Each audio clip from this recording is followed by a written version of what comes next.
So, welcome back, everyone, to another incredible episode of Chat with Dan here. For today, I mean, what can I say? We have not one, but two amazing, badass, super people. You know them before. We have Devin here, and we have Emma as well. I mean, what else can I say? I'm already speechless, and we haven't even started yet. It's incredible. But anyway, how are you guys? I'm good. I'm good. Thank you. Happy to be here again. Thanks for having me. Yeah, I'm great. This is so exciting when it's like, more of a conversation to be had. This is great. Absolutely. Good morning chat, right? Yes. There you go. There you go. There you go. Now, if you're new in the chat, if you're new to the channel, don't forget to, people like, subscribe, follow, helps a lot. But most important, on the description below, you're gonna find all of Devin and Emma social media. Let's follow them. Let's make them viral. Hashtag Team Emma. Hashtag Team Devin. If you haven't yet, let's go. Let's go follow them. You're gonna find all of the social media in the description below. Now, without further more, let's jump in. Now, for today, it's a whole new stuff here. A total different chat. The main topic here would be like, what do you guys think that will happen in the next 5 to 10 years in the whole, entertainment industry? Now, that being said, I will start with the first question, which is, with the rise of streaming platforms and on-demand content, how do you foresee the future of traditional cinema over the next 10 years? Who goes first? Yeah, I know. I'm like, who's gonna talk first? Okay, Emma, take it away. Take it away. Okay. Well, I think a lot will change. I think there's a lot of different facets to that question in terms of like the kind of content that's coming out, I think is going to change. I think we're definitely going to be looking at more short form content in general. I work as a nanny as well as an actor, so I work with a lot of kids, Generation Alpha, the generation after Generation Z, and most of the media that they're consuming right now is all short form. They're not really interested in movies. They are interested in TV shows, but I would say it's a big push towards like TikToks, YouTube, that kind of stuff. And I could definitely see streaming taking that approach, whether it be like mini series that are condensed into shorter clips that are more, I don't know, digestible for the newer generations that are used to like the more quick kind of content. But I mean, that's one of the bigger ways that I see it changing for sure. Yeah. What about you, Devin? That's cool. Yeah, I would say that I kind of agree with you as well. I'm in a couple of writers' rooms, and I think like, when we sit down and chat about like creating something, it's something of like, oh, are we going to make this a feature, or is it going to be like a 30-minute to whatever 90-minute series, whatever, or like an hour? But a lot of the times people are coming up with like, why don't we just do a web series? Like, why don't we put something condensed together that's like 8 to 10 minutes, and that way I don't know if it's like the lazy end of creation, or it's just the fact of like, that's just the way things are kind of like going right now, in terms of just understanding that people just don't have long attention spans, and so if you can create an idea in a small, concise way, like honestly, like if TikToks blow up and they're only like a minute long, then it does show you that you can create a story that's like relevant enough and exciting enough that people want to watch. So yeah, probably short form content is more of the vibe, which is kind of sad for people who are like there'll always be those old movies that are like slow and very concise to watch. And so maybe, this like you go back and you watch those movies, and then the new shit will just be, I don't know if I can swear, but the new stuff it's not shit. But the new stuff coming up. You're fine. Will be shorter, because our brains we're just not as patient anymore, which is too bad. But I'm totally with you on that. It's cool. Yeah. No, it's interesting that kind of like it also begs the question. When I read this question, I was thinking like, are we gonna have movie theaters anymore? Like, do we think in like 20 years movie theaters are gonna be what they are now or what they used to be? Because I don't know, like I love going to the theater to see films, but I know a lot of younger generations have absolutely zero desire to sit with anybody in the theater when they could sit in their bed on their phone with a TV or whatever kind of platform they're using to stream their content. So what do you think? Like, I don't know. I know I just asked a different question, but do you think that movie theaters will be what they are I don't now? know. I don't know. I feel like movie theaters will always probably exist, just because it'll probably become just like a vintage thing. Like it'll be like that weird thing where like young kids will literally be like, oh my God, should we do something that's like weird, cool, and trendy and go to a movie? Like it'll Yeah. just turn into that. So it'll be more of like an experiential thing, which it always was, but it'll be as opposed to like going, you know, twice a week with like it's a casual thing. It'll become like more of a outing, maybe, you Yeah. know, it'll become Oh, yeah. hipster, whatever the Yeah. heck it is, you know what I mean? Which is really weird. It's very strange. Yeah. It's cool that you work with like young kids to kind of see Mhm. like what's coming up, because I feel like that's also really important for understanding, especially 'cause I'm betting that you don't play necessarily your age, but like No. trying to understand how to play younger is really helpful when you understand like what are younger generations watching and what are they doing, so you can be like, oh, okay, like I don't know. Oh, yeah. We're definitely like out of it. I spend a lot of time hanging out with like younger people just to try and understand like what is in. Like, Yeah. how do I Yes. stay young and trendy? You know? Yeah. Because it Oh, yeah. happens And fast. I'm assuming you play a lot of high school, right? Yeah, yeah. Yeah. So I don't know. When I was in high school 10 years ago versus the one of the girls that I take care of is in high school, there is almost no similarities to the way that I grew up and the way that she is growing up. So it is hugely beneficial to have, like you were saying, those contacts with like people that you can actually emulate, because I don't know how the fuck else I would be able to play a high schooler now, because me as a high schooler wasn't know what they're like right now at all. No. No, our high school experience was different for sure. For sure. Yeah. Cool. Mm. Yeah. Yeah, absolutely. Do you guys remember back in the day when you were, I don't know, going to school, return, and then you will go to the TV, and then you will check the TV guide so you can see like what is going to happen, or things like that. And now everything is on streaming. Like the other day, I was, checking on my finances, and then I realized that I pay more for a streaming service as I would be doing it for a regular cable. And I was like, you gotta be kidding me. I mean, I remember back then I hired Netflix because he was like cheaper. But now, because you have Netflix, you have Disney Plus, you have HBO, you have Hulu, you have like all of those streaming platforms, and and like everyone has like their own thing, and it's impossible now to to really see everything because there's a lot of it. You tend to miss things here and there because of the whole. I mean, we are being like we're being like throwing like a lot of content, which is, yeah, it's crazy sometimes. So Yeah, I think that's Yeah. the other thing too, is like the amount of content that we'll see being released, I think is only gonna become much more frequent. And I think it's yeah. just gonna be hard to keep up with in general. I mean, like, I don't know, the past couple of years watching all of the Oscars movies has been like a marathon, because there's Hmm. so much content and limited series to watch and all these other things. And you want to be, I don't know about if you feel this way, but you want to be like a good actor. You want to watch as much as you possibly can to better your craft. And it feels sometimes impossible because there is so much. Wait, can I just correct you? Good. No, you don't want to be a good actor. You want to be great. No, Yeah. the word good is like not it'll kill you. If you ever seen, I think it's in Whiplash, but it's like good job. Like what is that? It's not anything, you know? Yeah. You want to be unique, amazing, something different, but good, maybe not is the right word, you know what I mean? Yeah, you want to Um do the things, you want to train your craft or whatever word you want to use to yeah. to Yeah. Sorry, not to be like yeah. "Bleh." It's just like this Oh, no, weird thing that no, I'm no, trying no, to I implement to agree. being like, maybe we don't say good because good's not good's just you know? Mm. I agree. Um but really interesting though in terms of the streaming platforms, like for example, okay, so obviously Saltburn came out and I was like, well, everyone's talking about it, so I must see this. Then I was Yeah. like, oh, I don't own what was it on Amazon? What was it on? It's on Amazon? Is it? Prime, I think it was on Prime. It's on Hmm. Prime, yeah. Yeah. So it just took me forever. I had to like ask a whole bunch of people, being like, "Yo, who wants to like give me their account so that I can watch this movie for a hot second?"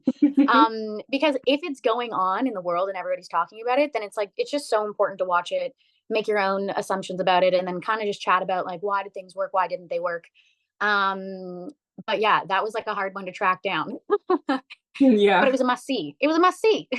totally. Oh yeah. Well, that's the problem. There's like, I don't know, 30 different, not 30 maybe, but there is a multitude of streaming Hmm. platforms. Like you were saying, I think I pay like $150 a month for all of them, and it feels worthless. And so you start to like, I've started to slowly go through them and remove them and just Hmm. like use friends and whatever, like you were saying. Yeah. But then it's so annoying because you go to watch a film and you want to, it's your craft. You want to like look at how they did what they did, and you just can't. And it's annoying. So I don't know, maybe they'll all amalgamate into one big one in the future. That would be awesome, but I doubt it. Yeah, you know what? I I do think that perhaps like the big ones will buy small ones. For example, let's say that Amazon will buy Hulu, or Netflix will buy Tubi. You know, I do think that at some point perhaps that might happen, you know, big companies, you know, will want to like gather more. And I mean, who knows? But and with cinemas, I do think that as long as we have films like Oppenheimer, you know, movies like on IMAX, things like that, perhaps they will stay for a bit, you know, because you won't have like the experience, you know. I mean, it's not the same if you're watching Oppenheimer, let's say on IMAX, that if you're watching it at home on you know, on your regular streaming platform. So perhaps with cinemas they will stay, but as you mentioned, perhaps they're not gonna be as big as back then, you know? So we'll have to see. Yeah. Now moving in, you know, to the next question here. How do you think, you know, advancements in technology, you know, like deepfake AI and virtual reality will influence the acting profession? Well, I feel like that's kind of already has a little bit in terms of having that strike that was like for whatever 6 odd months, and now continues to, because of the repercussions of it lasting so long and people having to, you know, be like crew members and stuff like that having to be fired and then now replaced again. Like by this point, like January, February, usually things are booming and like it's ready to go. Like they always call February like pilot season.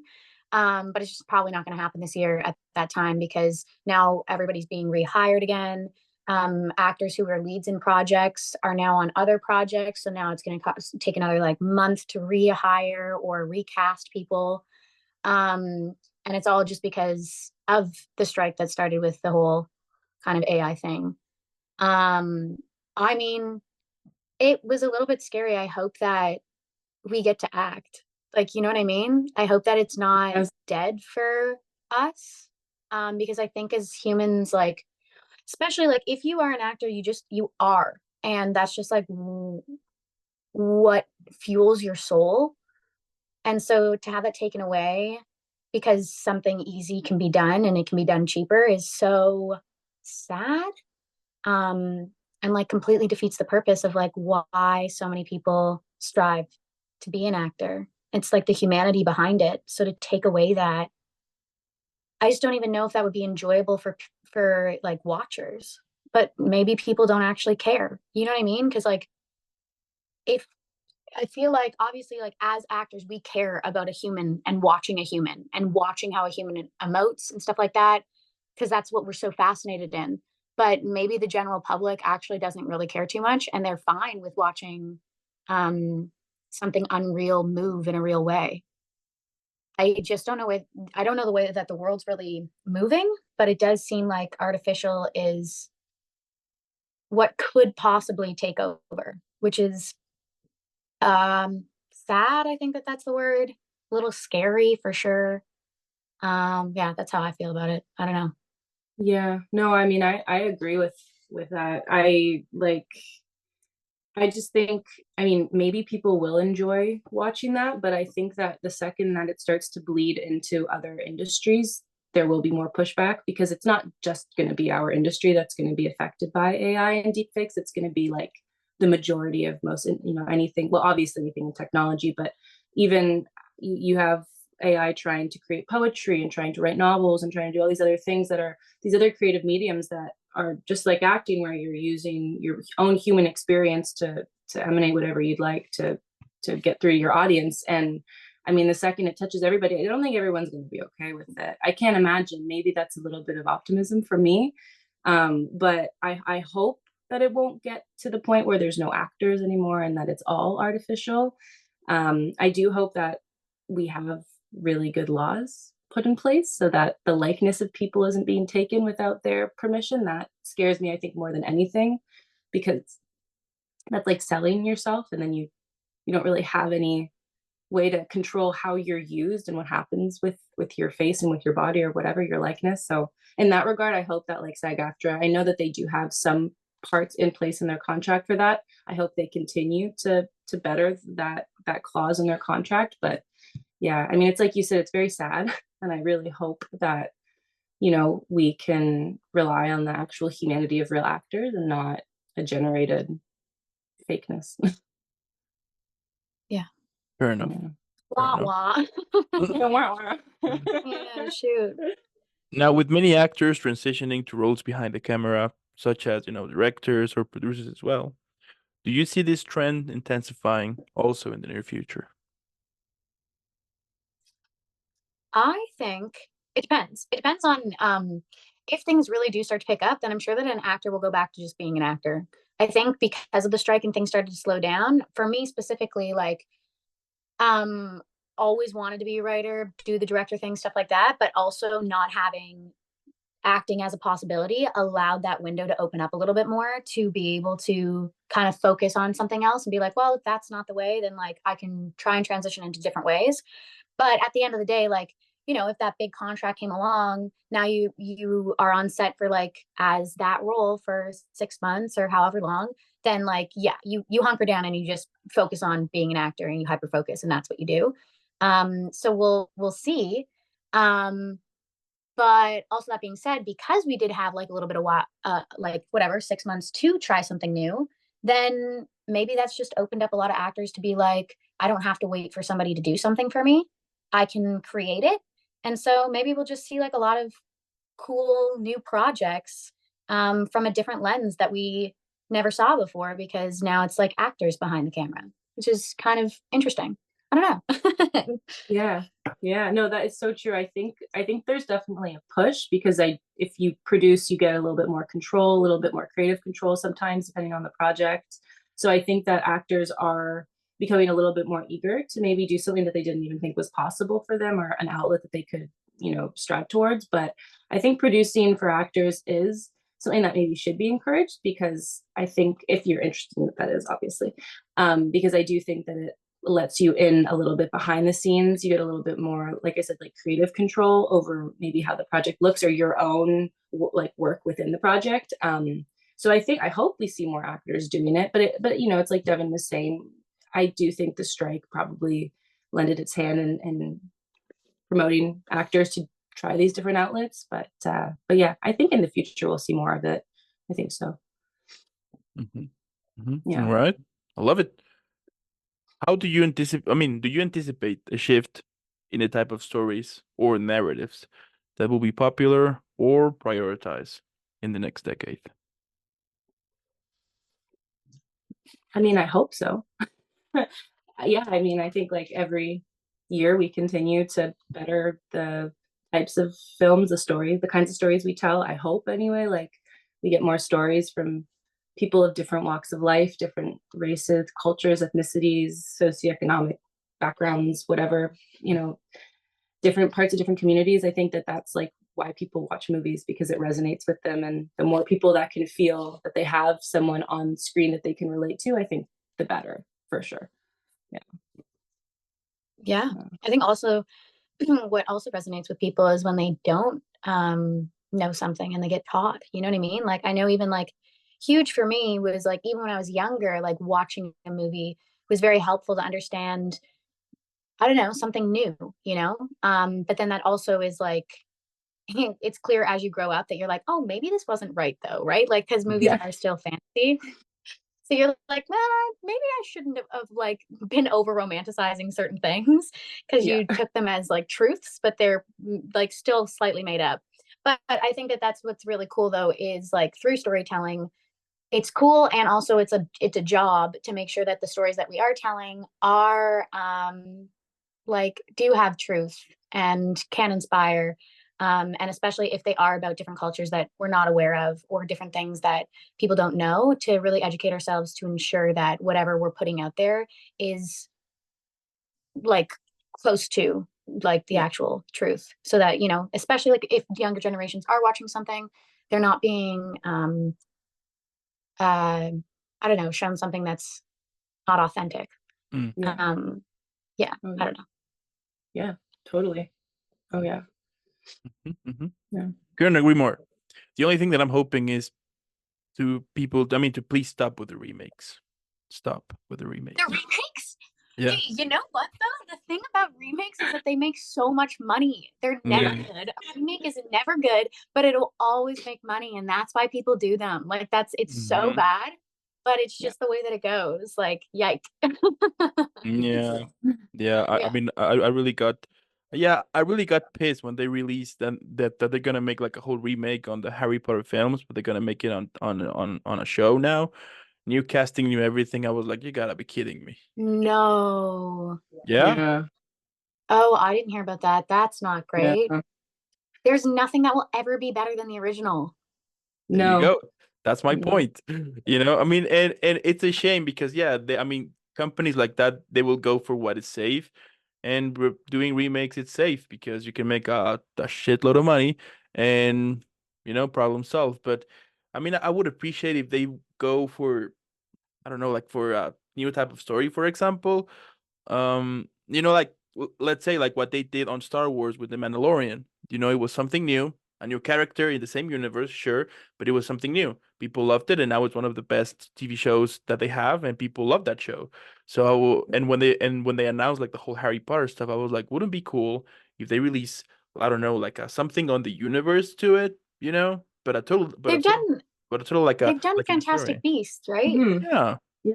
So that's kind of similar. Yeah. So they're trying to do a remake of like the films. exactly what's already existed. Yeah. Yeah. Like New with Harry Potter, Hermione. new Yeah. Hermione, new Ron, new Yeah. Draco Malfoy, new everything. Yeah. Oh Yeah. dear. I don't know if I'm going to be able to watch that. Like, that's Hmm. going to ruin everything. That's my point. Wow. Yeah. Yeah. Wow. Yeah, that's the thing But here. for our age group, it'll ruin it. But for the younger people that don't know Harry Potter, they get reintroduced to a story with people who are their age.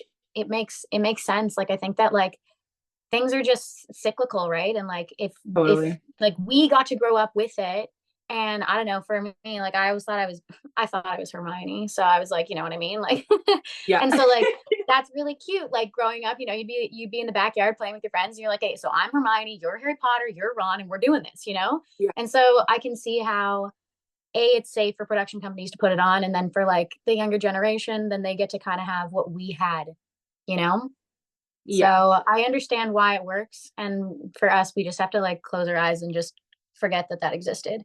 Yeah. Yeah. Um, Hmm. yeah, No, it's Hmm. true. It's true. yeah, Yeah, that's the thing. yeah. And I've heard, but I'm not 100% sure. I mean, I hope that it's a joke and it's not real. But I saw something one day that they were saying that they're gonna make a remake on Back to the Future, in which I was like, no, no, please don't. But I'm super sure that it was like a meme or something like that. I mean, I hope though, because I mean that would be like the limit to it. It'd be like, okay, no, we're done now. Mm. Fair. You Yeah. know? Yeah. Yeah. So Would it be the same future, like whenever, like, or would it be the new future, like like I don't know. That's the thing. You know what I mean? 2060? Yeah. Oh, I don't Could okay. know. be the I new don't know. future. I Yeah. think it would have to be like the new future. But yeah, I mean, Yeah. I do get it that they would do that also to kind of introduce it to the newer generations. But Yeah. I mean, maybe because I'm from that generation, I'm like a little bit pissed about it. But perhaps someone from the new one would be like, "No, this is so cool." Who knows? But I know. We Yeah. have to not be. Yeah, there's new generations, and there's always just going to be new eyes that don't know anything and want to be taught and learn. And so Yeah. I give grace to the fact of like, okay, like I probably won't watch the new Harry Potters, but if they do make it, then that's giving like the magic and joy that we had to a younger generation. Oh yeah, yeah. yeah, Yeah. We Yeah. can't turn into like cynical people from the generation before us that were like, oh, you guys like this? That sucks. yeah, yeah. That's true. That's true. Although that generation didn't have any remakes. Fair. But yeah, I mean that is like the only thing that I'm hoping on. That why not creating something new on the same universe you want to explore, you want to use, expand it more, take a risk. I mean, sometimes it works and people appreciate that, and if it doesn't, well, it happens. But who knows? I think we'll see what happens then. So Yeah. yeah. But anyway, now how do you think the role of film festivals will evolve, giving the increasing accessibility of digital platforms for showcasing new talent? I mean, I could see them becoming virtual at some point, like on a technical aspect, probably, like becoming a little bit more accessible to people. but like, I mean, I think they'll always exist. I just think that maybe it will be a little bit more redundant if we increase the rate in which we like release film and television and series. But I don't know, it's hard to say. I think that's actually a really interesting question. I know that like during the pandemic, um, a movie got released that I was in. It was a remake of The Craft Legacy, or like The Craft, and then it was The Craft Legacy. And they did like a virtual premiere. But I remember being like kind of upset and being like, oh no, like if the pandemic hadn't happened, that would have been on a carpet. Like it would have been something bigger. It would have been live. It just would have been a different experience. So it's nice because like obviously now even this year we had TIFF that was like on the red carpet. There is premieres that are happening constantly. So people love premieres, especially down in Hollywood. Like it's just like, you know what I mean? It's a way to kind of get everybody together and make money and all that kind of stuff. So I don't know if they'll completely disappear. It'll just be more selective over like which ones are the big ones that, you know, that are going to have like the live stuff. And then probably virtual. We've already done virtual. Like that's pretty much what we did throughout the whole pandemic. Yeah. I don't know if you, but like that's kind of, you know what I mean? Like I remember when that came out, the lead and the director, they had like something similar to this where they like talked about it and that kind of hyped up the movie and it kind of did the same job as like a red carpet premiere would do. Yeah. So it depends on how people want to get creative with things. But I think live is always going to be better, but that could be just an old mindset. I don't know. No, I agree Yeah. with that. I agree with that fully. I mean, I hope they don't go away. I think it's like, you know, it's a beautiful thing to have everybody come together and get to like bask in the thing that they just created. It's like an art show for a piece of like a painting or whatever. So I hope not. And yeah, you're right. I forgot there like the Oscars were virtual during COVID and everything. I forgot all about that. But yeah, so I don't know. It's like you were saying, it's hopefully not, but Yeah. But we don't know. Yeah, I hope not because now I want to. I mean, I want to go to a film festival, so it would suck that once I'm there, be like, no, they're online now. I'm like, you gotta be kidding me now. Oh, I don't probably not anytime soon, Ooh, hopefully. okay, good. Now, how do you feel about the rise of short form content? Like the one that we see either on TikTok, YouTube, Instagram. Do you think that this will influence the type of content produced or the length of films or shows for the future? Yeah, I think so. Kind of like what we spoke about at the beginning. I think there will be some content that always stays long form, fingers crossed, but I think there will be like a rise in short form content. Maybe we'll see more series that are being released on different platforms, whether it be like, I know YouTube, people already make like web series and post it on there and all that stuff, but maybe on TikTok we'll see more of that. There's a lot of people within the younger generations that are already kind of doing that with their own little productions at home and everything. And I could definitely see that upscaling in the future with production companies actually like coming on board and finding creators that they like their ideas and they work with them to make little series. I think actually Snapchat already has that. There's like Snapchat mini TV shows and you can watch them on like where the stories are and there's actors in there and everything. So I think it kind of already exists. I'm just not sure if it's like fully caught on yet. Yeah. Wow. Yeah. So Fair. I don't know really. We kind of chatted about it a little bit There you before, go. but yeah. yeah, I didn't know. It probably will be a little bit like that, to be honest. But I don't Yeah. think that that's going to eliminate like being on a set with a crew and creating something. Like I think that that will always exist. I think everything can all exist in the same world, right? It just means Yeah. that maybe that might not exist as much or as frequently as it once did. Or maybe because something like TikTok is so easy to just like produce, maybe there'll be room for like more live sets and like actual Yeah. big movie. Because now people, maybe like more people are interested in it, which that Yeah. could be also something that's kind of happening, right? Like with TikTok and, you know, everyone doing it at home. Now people are Yeah. way more interested to see like, oh, this is like the real deal thing. You know what I mean? Like these are Yeah. people who are really on set acting, you know, behind the cameras and all that kind of stuff. I don't Yeah. know. We don't Yeah. know what's gonna happen. Yeah. Mhm. Like, Fair enough. that's Yeah. exciting though. That's the exciting part is that we don't know what's gonna happen. Although like coming back to the Back to the Future thing, I'm concerned because I thought by now we were supposed to have flying cars. Wasn't that like the I thing in was it? Like, was we it were supposed to have a 2024 lot. that was supposed to happen? Yeah, flying And like, what have we cars. got? Nothing of it. No, flying. So it was flying cars, flying, like skateboards, Oh clothes Yeah. yeah. that they will dry like immediately, shoes Yeah. that when Ugh. you when you put them on, they will be perfectly fitted in your feet and everything. We don't Oh have yeah. that, and We don't have that. we What don't have have we an been working almanac. on? What? No. I'm still waiting for like Cher's mirror from Clueless with the outfits where I can like see what I'm wearing. Like I'm waiting. Where is that? Come on. Yeah. Yes. Hello. Yeah. Yeah. Yeah. Or like for example, you will buy like a very small pizza, but you put it on the microwave, and then boom, it will become like this big one. Yeah. Not that too. Uh, No. you know what? Yeah, now that I'm thinking of like 90% of the things that they showed, nothing, nothing came true. No. I Yeah. mean, maybe we just don't know. You know what I mean? Like, there could be a flying Oh. car that exists. It's just very, very low key on wraps because like the general public can't But do you have imagine it. do you imagine the accidents that will happen? If yeah, You that's know? Yeah. fair.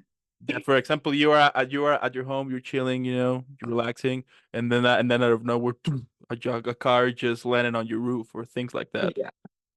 You Yeah. know what? Probably what's happened is that they have been able to create them, but then they thought this is probably extremely unsafe and makes Hmm. no sense whatsoever. So let's Yeah. not put that on the market. Yeah. Yeah. Yeah. Yeah. Yeah, maybe that. But if you think about it, I mean, like the whole phones, do you remember back then when you had like your phone and then you had to send like SMS and things like that? And then at some point you didn't have any kind of credit on your phone and you couldn't send any SMS. And now we have phones that basically have everything, from our bank accounts, photos. I mean, it goes to a point that even your phone knows you even more than you even know yourself. You know what I mean? So that would be like one thing would be like, okay, now we have like very techie stuff regarding like phones, for example. But Terrifying. like Back to Yeah. the Future, no, we don't have anything like it. That would be, I mean, that would have been cool, but yeah, no. Yeah. I think honestly, the next thing that's going to happen is like inserting a chip from like your Yeah. card and you like tap your wrist or something like They that. already have You know that. what I mean? And then your bank Yeah. account's like on your wrist. Yeah, I don't know. they already have that. Yeah. Do they? Yeah, the other day Oh, I was reading like an article or something like that they're like implementing that. That for example, you'll go to do your groceries or things like that, and then you will just pass like your hand back, and then beep, it's paid. But I was just thinking about like, huh? But now people, instead of robbing your wallet, they will rob your hand now, or you know what I mean? Like that will be it's like kind even of more like creepy. it's like have you ever seen In Time or whatever, where Mm-hmm. instead of it's like their exchange is through time and it's like all on their arms, and then like people get robbed and they take their money or their Yeah. time. Yeah, I don't know if that's actually very wise. It's a little too vulnerable. Yeah. Yeah. Oh well. Yeah, because I mean, if they steal your wallet, you're like, oh crap, but now they're gonna steal like what, like your hand? Are they gonna cut your hand off? Yeah, or something like that. I mean, maybe we're Guys, going. I this is mean, getting so post-apocalyptic. I'm I know. terrified. or something like that. Who knows? But yeah, I mean, I'm positive for the future, but at the same time, I mean, the way that it is right now, I'm not gonna lie, I'm kind of a little bit worried. I mean, not worried, but concerned, perhaps. So, Oh, yeah, that is like the only thing that worries me sometimes, because the fact like right now, even though that we have like a lot of it, a lot of technology and things like that, people are just angry right now. So, and it's crazy because now you will check on the news and it's just bad stuff everywhere, and I'm like, bad stuff happening all around the world. So I'm like, do I really am I like, what is gonna happen? So, but yeah. Yeah. Yeah. So I know. anyway, Just we just stay optimistic. yeah, yeah. But anyway, we just went really dark here for a second. But anyway, um, now as global politics and social issues become like more intertwined with the whole entertainment industry, do you see actors taking on more activist roles in the future? yeah. Mhm. I think like the most respected actors that I see and look up to are the ones that like we're talking like big actors that have a bunch of money, have like had their careers or continue to still do their careers, but are like behind something I'm huge for an actor who's an activist as well. And I would totally do that as well, but I'm just like still so young in terms of the career. And it's also figuring out like what do you want to be behind?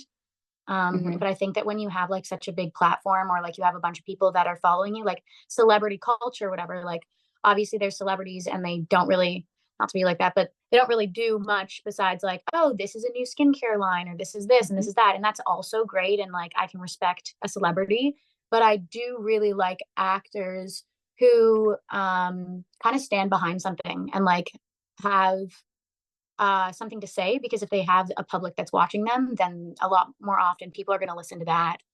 Like they'll listen to a face that they love and adore because they've watched them in a bunch of movies, than listening to, I don't know. It's harder to just listen to an activist. I think that like as an actor activist, it doesn't have to be your job, but it's very smart. I think it's a smart way to teach and I don't know, move society in the right direction.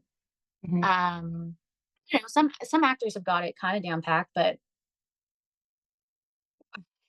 yeah, I don't know necessarily where I'm going with this. Yeah, no, I'm just rambling now.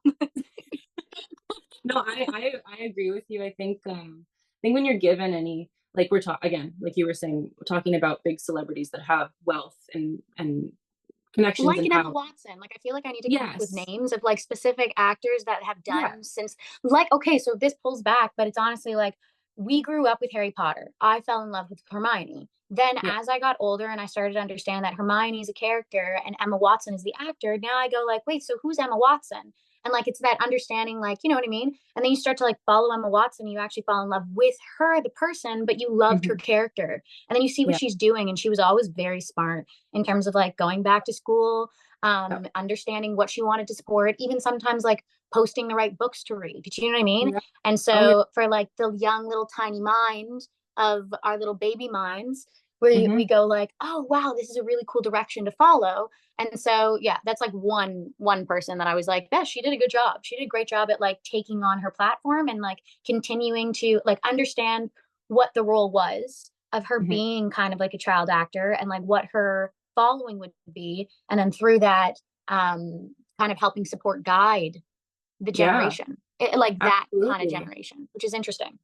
Oh yeah, it's so interesting, and I think it's such a privilege to have the ability to do that and to influence so many people. And if you do use it for good and to help other people, I think that that's like brilliant. I mean, you've got, in my opinion, like that's the dream job right there. You can do what you love and then also help people and actually like make a change, a good positive change in the world. I mean, like that's the dream. Yeah, I grew up watching. That's the dream. Yeah. It is though. I think honestly, at the end of the day, like I do believe that like a lot of actors, as much as people think that we're like very selfish or like self-invested, I think that a lot of us are like very big empaths and are just like, no, I'm just trying. I have Yeah, to work up to do a certain amount of something because I it's my passion and stuff like that. But at the end of the day, like yeah, I want to help people in some shape or yeah, form. And this seems like this could have the possibility to help a bunch of people yeah. with the right kind of influence. But I don't know. No, I agree. Like Emma Watson, I always looked up to Audrey Hepburn in the same way. She worked for so many years, and then after she started working, I think with the UN or UNICEF or something, and that she spent the rest of her career just doing that, just taking care of children in impoverished countries and everything. And it's just like that. How do you not want to do that? I don't know. Anyway, but yeah, I think it's Yeah. All right, all right. And how do you think the role of, yeah, the role and importance of critics and film critics will change in a digital area in which basically right now everyone can be a reviewer? um again, I don't want to say like anything's gonna disappear. Do I necessarily think that a lot of the younger generations are as eager to hear the opinions of like actual critics? I don't know. I hope. I think a lot of people like Twitter is pretty, or X is pretty huge for reviews for sorry sorry X for I'm for joking. reviews, for pop culture, for all that stuff. And I think a lot of people get make their opinions on maybe more frivolous things and not as frivolous things from social media in general. So I could see a world in which the younger generations maybe receive their criticism or their reviews of film or whatever from Twitter and Instagram as opposed to actual critics. But I don't know. What do you think? I I've never thought that critics are really that important. I've never really like I think it depends on like where it's coming from. A critic is important when you want to be a viewer of something, right? So like if you want to watch something, you want to see like, oh, what was it rated? Is this important? Like, is it worth watching? But as an actor, I don't know if critics are important because like that's gonna totally like stop you from just being yourself and being authentic. And like now, especially that anybody could be a critic, it's like, why are you listening to anyone? You know what I mean? Not like that. Like obviously you have your family and your friends and stuff like that. Definitely listen to those people. They love you. And they want to guide you in the right direction.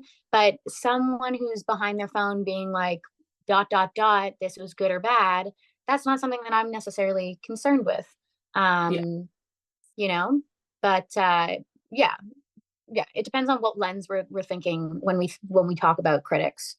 But definitely like, yeah, like if I'm gonna, you know, I hear Saltburn's good and a bunch of like, you know, names that are well known as critics are saying certain things, then I'm looking at for that. But I don't know, even also like maybe the younger generation like don't really look at critics. Maybe they really do look at comments on X and um on Instagram and TikTok. Like everyone's different and it depends on also like what era you're growing up in. For me, like obviously an authentic critic would be way more important if I want to really watch a movie and spend my time doing that. But for other people, like who knows? Yeah, I agree. Yeah. Fair enough. Fair enough. What do you think, Dan? Well, here's the thing. So I do think, okay, so to be honest, I don't usually pay too much also attention to it. I mean, of course, that if there's a film, I mean, even though if there's a film that I want to watch, I will watch it first, and then I will watch and then I will watch some reviews, perhaps because sometimes they will, yeah, sometimes they will say something that perhaps I missed, by when I watched the film, or perhaps I didn't kind of understand the ending, let's say. So sometimes those reviewers tends to, show it more, or explain it like a little bit more. So that's okay. But but to decide that if a film is good or bad, I think that's that depends. And I have seen that a lot. Um, with that, with family, friends, that perhaps I will like a film, and then my family hates it for some reasons, and that's okay. So yeah, like those type of critics, I don't usually pay too much attention to it. As I said, only the ones that perhaps could like enhance the experience of something that I watch, So yeah. Well, it's so interesting because I feel like it's all subjective at the end of the day. I am the worst critic in the world. I like everything I watch almost. Like I watch something and I'm like, they did such a good job and they tried so hard. And what am I gonna like? Why would I shit on someone when I want to do what they're doing? But I think it is subjective. I think some people also really just like to also not say nice things about movies more than anything, and they just like to really dissect people. I do have a friend of mine that I actually really do like talking to because he'll always say he hates something before he says he likes it. Yeah. And I just think because I'm not really like that either. Like I can understand the money that went into it and like the production value and all the hands that were on it. And so like I definitely see things from like a different lens. Whereas like, yeah, my one friend will literally be like, that was shit. And I'm like, okay, explain to me. Yeah. Tell me why. Cause I'm like, I'm trying to understand because yeah, I don't know. I just definitely see some things from like a global perspective. And so I'll always just be like, that was intriguing or different. Something clicked that maybe didn't. Yeah. But I think also it does come down to like the remake scenario. If you hang out with someone that's like a really big film buff and has seen literally everything, they can tell you like, oh, that was like a remake of actually this, and this is way 10 times better, and like what the production and everybody was trying to create didn't do it. And I'm like, oh, okay, well then like you have that knowledge an understanding of like what it was trying to be and what it ended up being. So then I guess like I agree. But, yeah. Yeah. No, I feel you. Yeah. It's interesting. Yep. And you know what? My last question, so we can all enjoy, relax after a couple of difficult questions. Here it is. The most easiest one, and perhaps you see it coming. So here it is. What do you think that could be the best title for this episode? Oh my God. If we're getting dark, it would be like cutting hands off. No, I'm just joking. That got weird. That got weird for a second. Yeah.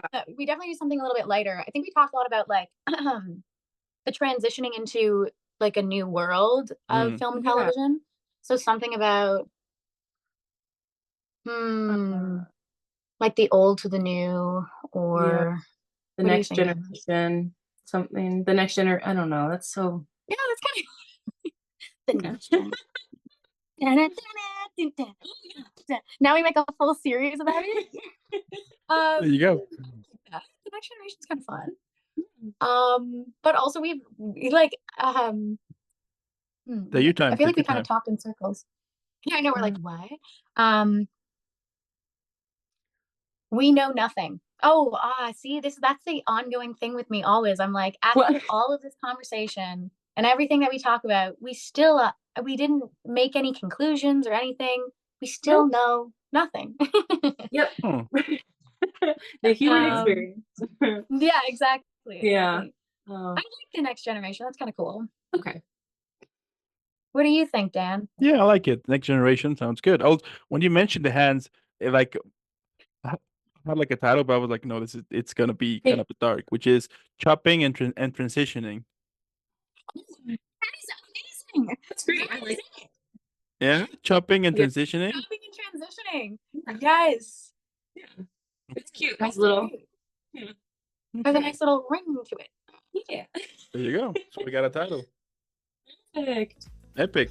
I mean, at the end, what can I say, guys? I mean, the fact that you're pursuing your careers, you're pursuing what you love, it's amazing. And I think it's inspirational. And I think people like you, it's the ones that we should look up to right now in this kind of crazy dark times that we are being through. Because at the end of the day, you're doing something, that makes you happy, that is your passion.